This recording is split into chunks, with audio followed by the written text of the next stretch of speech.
Mbaniriza ku channel yange. Leero ngenda kubeera nga preparinga vegetable pasta oba amacoroni agalimu vegetables oba ag'ebivaavava.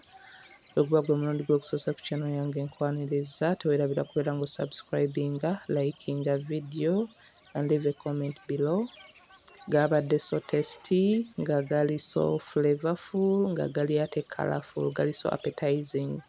So tugenda kubeera nga tutandika n'amacoroni. Beera nga ofuna amacoroni g'ogenda okubeera ng'ofumba. Ge gano ge nakozeseza packet number because nabadde nfumbira family number. So beera nga ofuna amazzi gateekemu, oluvannyuma teekamu amacoroni, togamenyamu because wali mu kugatabula gajja kuba gwemenyaamenya, so kati togamenyamu.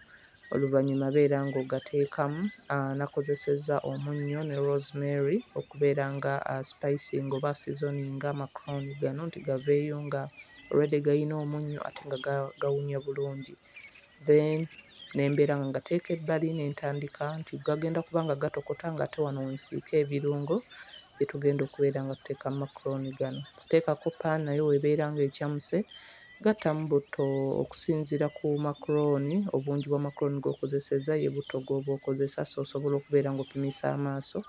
Nakozesezza eggiiko 3 ku 4 ne ngattamuko n'eya blue band oba prestige. Ne mbeera nga oluvannyuma ng'emaze okubeera nga meltinga gattamu obutungulu busiikeko paka nga bwonna butandise okubeera nga bukyuka kkala, butandise okubeera nga bugonda.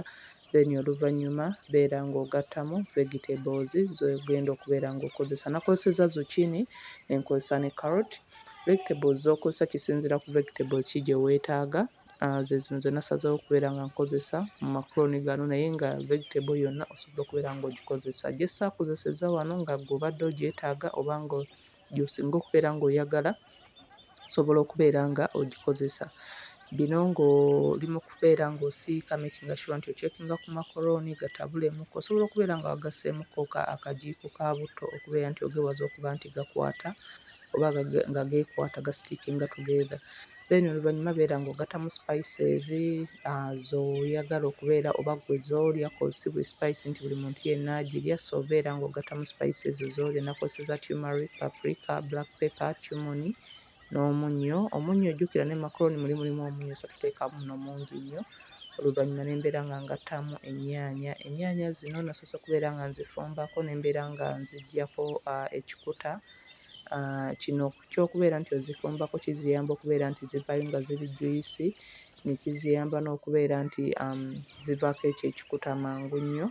N'ekirala nti bw'oba tokozesezza nnyaanya ezo osobola okubeera ng'okozesa tomato paste oba ennyaanya n'ozibeera ng'oziteeka mu blender n'oziblendinga, oluvannyuma n'obeera ng'ozikozesa. Then oluvannyuma nga maze okubeera nga ntabulamu nagasseemu cauliflower. Bw'oba tukozesezza cauliflower nga bwe nabagambye nti vegetables za njawulo omuntu z'osobola okubeera ng'okozesa. Osobola okubeera ng'okozesa broccoli, tuyina entula zaffe, tuyina kawo, tuyina biriŋŋanya, byonna ebyo byonna osobola okubeera ng'obikozesa. Oluvannyuma beera ng'ogattamu katungulukyumu naye obeere ng'otabulamu bulungi nnyo. Twagala ennyaanya zino nga zonna zimaze okubeera nga zigonda. Vegetables zino ez'enjawulo tuzikozesa oba tuzi-addingamu ku time ey'enjawulo kuba sigamba nti zonna zijja omulundi gwe gumu. So ky'ova olaba nga nasooseemu carrot ne zucchini, oluvannyuma ne nsembyayo cauliflower bw'entyo nti oba oyina bell peppers, ne bell peppers eziba kati kwezo eziba zigenda okubeera nga zisembayo kubanga bell peppers zanguwa mangu okujja. So oluvannyuma ng'ennyaanya zimaze okubeera nga ziri soft bulungi nnyo, otandika okubeera ng'ogattamu amacoroni obeere ng'otabula mpola mpola. Amacoroni gano weetaaga okubeera nga gali mu kootuzi otutonotono gasobole okubeera nti mu kugatabula wano tegatturning out kubeera dry, n'ekirala nti buli w'ogatabula nga galimuko amazzi gasobola okubeera nga geetabula bulungi.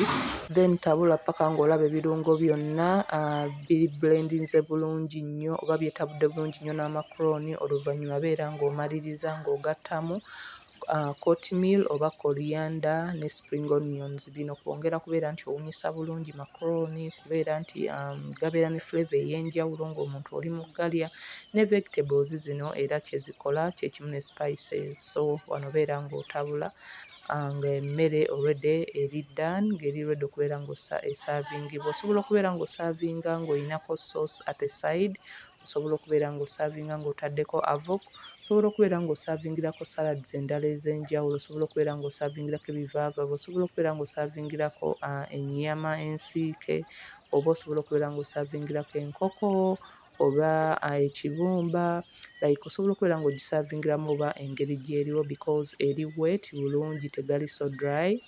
Ekirala nti gali so flavorful, gajjudde vegetables, nti bw'olya ku carrot, bw'olya ku zucchini, bw'olya ku cauliflower, bw'olya ku bell peppers oba wazikozesezza.